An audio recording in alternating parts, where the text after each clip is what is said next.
नमस्कार दोस्तों।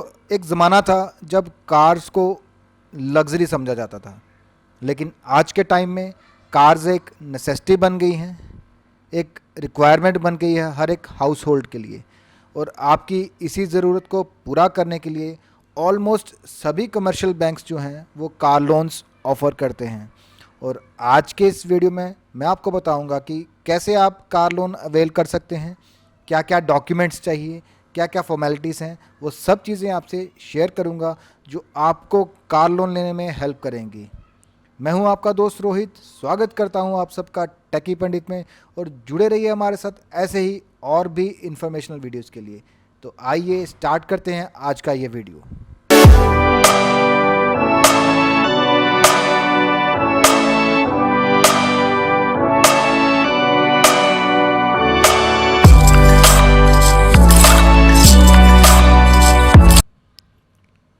तो दोस्तों, कार लोन को अवेल करने के दो तरीके हैं। एक तो आप ऑफलाइन अप्लाई कर सकते हैं ब्रांच में विजिट करके, दूसरा आप ऑनलाइन भी अप्लाई कर सकते हैं। तो अगर आप जे&के बैंक से लोन ले रहे हैं तो उसका जो ऑनलाइन एप्लीकेशन लिंक है वो अभी आपकी स्क्रीन पे डिस्प्ले हो रहा है। इस लिंक पे अगर आप विजिट करेंगे तो आपको ये सिंपल सा फॉर्मेट स्क्रीन पे अपेयर हो जाएगा। ये फॉर्मेट आपको फिल करना है और सबमिट कर देना है। इस पे मैं ज़्यादा टाइम आपका वेस्ट नहीं करूँगा क्योंकि ये सिंपल डिटेल्स हैं, आप खुद भी ये डाल सकते हैं। तो विदाउट वेस्टिंग मच टाइम हम आगे चलते हैं। तो ये लोन पर्पज़ क्या है इसका, ये आप इस लोन को लेके आप अपनी प्राइवेट यूज़ के लिए कार परचेज़ कर सकते हैं, चाहे वो एक्स शोरूम प्राइस पे हो या ऑन रोड प्राइस। ये बोरोर को चूज़ करना है। तो एक्स शोरूम प्राइस क्या होता है कार का, जो उसकी इनवॉइस वैल्यू होती है, जो शोरूम जिस कॉस्ट पे कार दे रहा है without the cost of accessories and insurance, उसको बोलते हैं एक्स शोरूम प्राइस। और ऑन रोड प्राइस जो होता है उसमें शोरूम प्राइस में कुछ चीज़ें ऐड हो जाती हैं, जैसे कि one time registration, insurance premium, लेकिन वो 1 साल का होगा। कॉस्ट ऑफ एक्सेसरीज, जो जेन्युइन एक्सेसरीज होंगी जैसे कि मैट होंगे या और भी कुछ ज़रूरी एक्सेसरी होंगी, लेकिन वो उसको लिमिट रखा गया है 10%। अगर आपकी कार की कॉस्ट फॉर एग्जांपल 2 लाख रुपए है, 2 लाख की तो कोई गाड़ी आजकल मिलती नहीं वैसे, फॉर एग्जांपल अगर उसकी कीमत 2 लाख रुपए है तो उसका 10% बनता है 20,000। तो मैक्सिमम 20,000 आप एक्सेसरीज के लिए ले सकते हैं बैंक से। तो अगर आपकी कार की कॉस्ट 4 लाख रुपए है तो उसका 10% बनता है जैसे 40,000। तो उसका 10% 40,000 है तो आपको पूरा 10% नहीं मिलेगा। उस केस में आपको 25,000 ही मिलेगा क्योंकि मैक्सिमम जो है वो 25,000 है। तो आइए बात करते हैं एलिजिबिलिटी क्राइटेरिया की और मैक्सिमम लोन क्वांटम की। तो मैक्सिमम लोन अमाउंट जो आपको मिलेगा कार परचेज करने के लिए वो डिपेंड करेगा आपकी सोर्स ऑफ इनकम पे।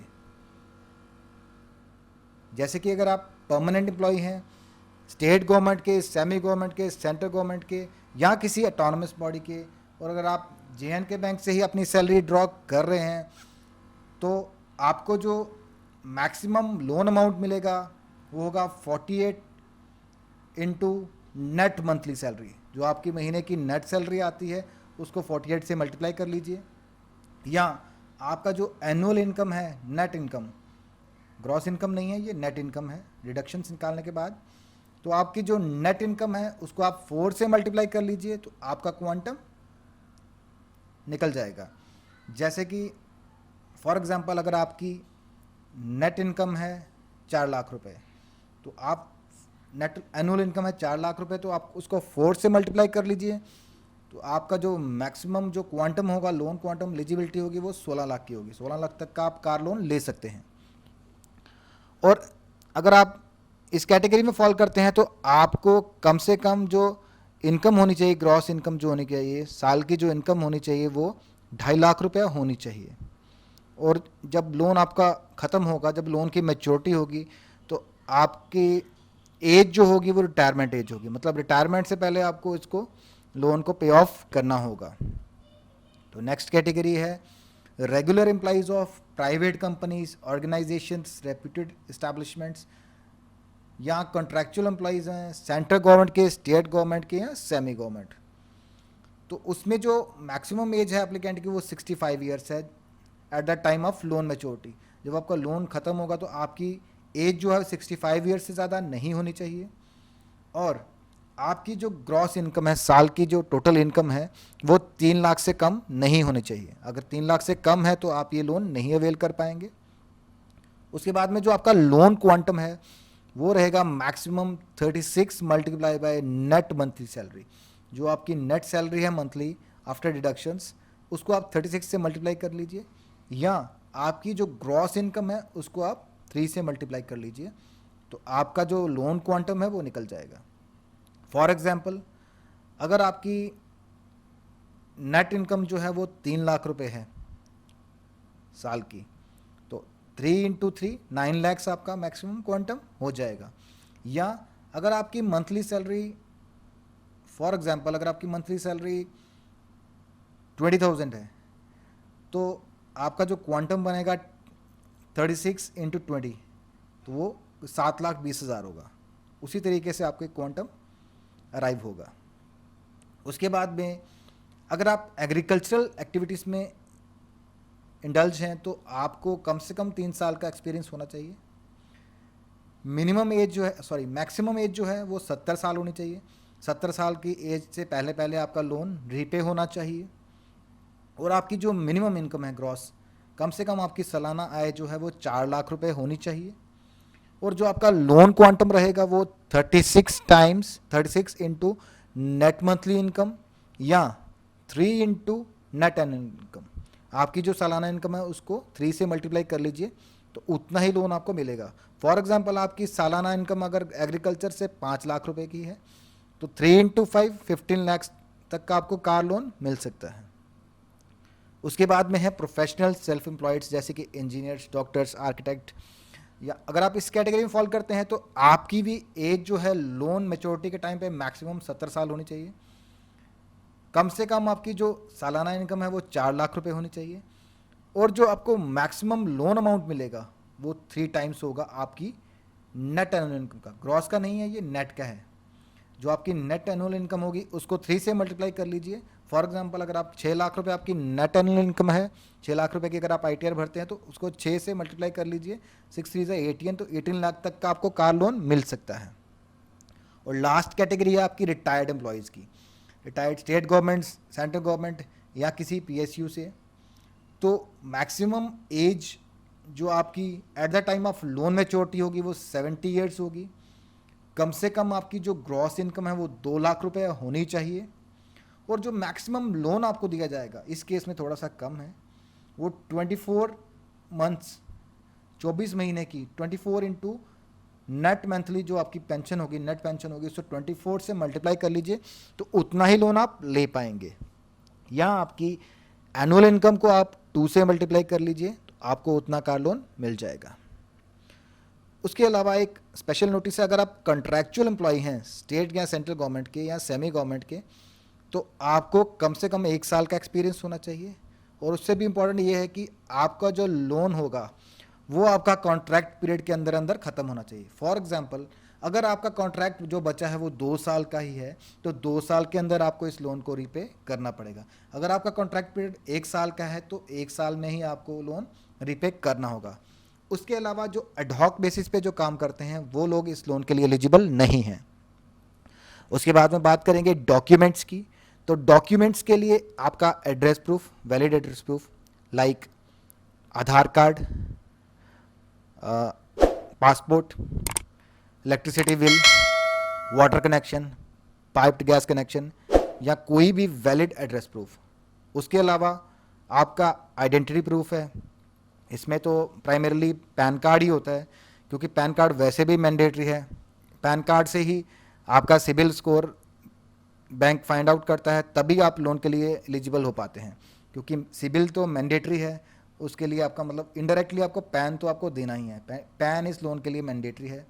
उसके अलावा आपके इनकम प्रूफ्स, तो इनकम प्रूफ्स ये हैं, ये प्रोफेशन बाय प्रोफेशन वेरी करते हैं। जैसे कि अगर आप सैलरीड हैं तो आपको लेटेस्ट सैलरी स्लिप देनी होगी, एटलीस्ट 3 सैलरी स्लिप्स। और लास्ट 2 ईयर का फॉर्म 16 ये आपको अपने एम्प्लॉयर से मिल जाएगा।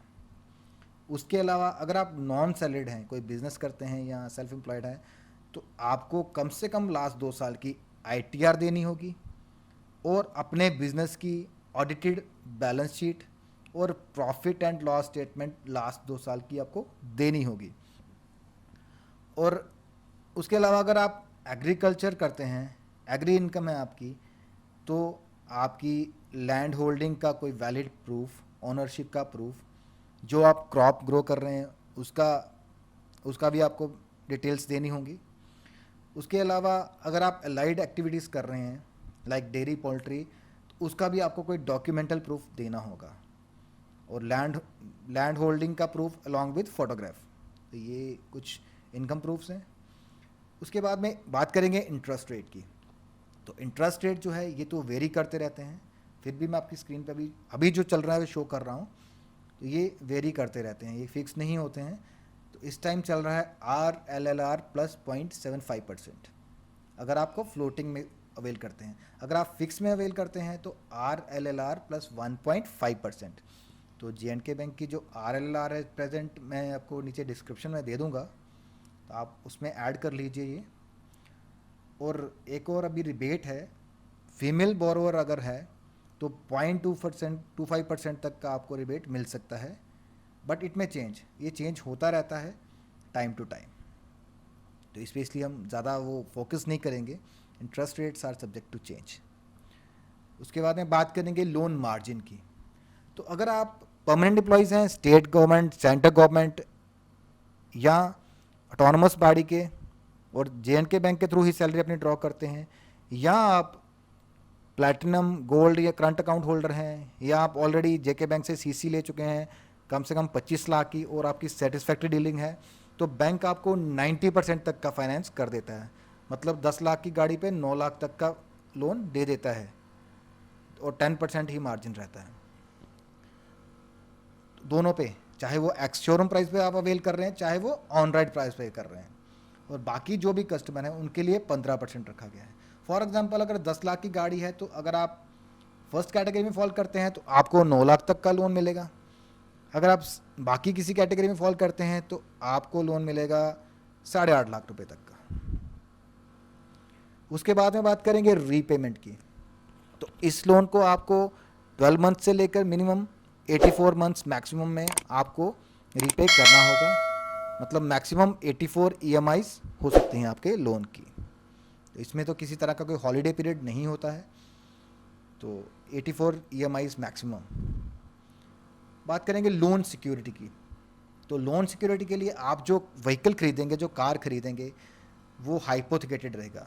उसकी RC पे बैंक का स्टैंप रहेगा, बैंक का नाम रहेगा, और वो तब तक रहेगा जब तक आप लोन रीपे नहीं कर देते। और जब आपका लोन रीपे हो जाएगा, हाइपोथिकेशन आप रिमूव करवा सकते हैं। उसके बाद में बात करेंगे गारंटर की। तो गारंटर अगर आप परमानेंट एम्प्लॉय हैं सेंट्रल स्टेट गवर्नमेंट के या किसी ऑटोनमस बॉडी के और J&K बैंक के थ्रू ही अपनी सैलरी ड्रॉ करते हैं, तो इसमें किसी भी गारंटर की रिक्वायरमेंट नहीं है। बाकी सभी केसेस में एक गारंटर चाहिए।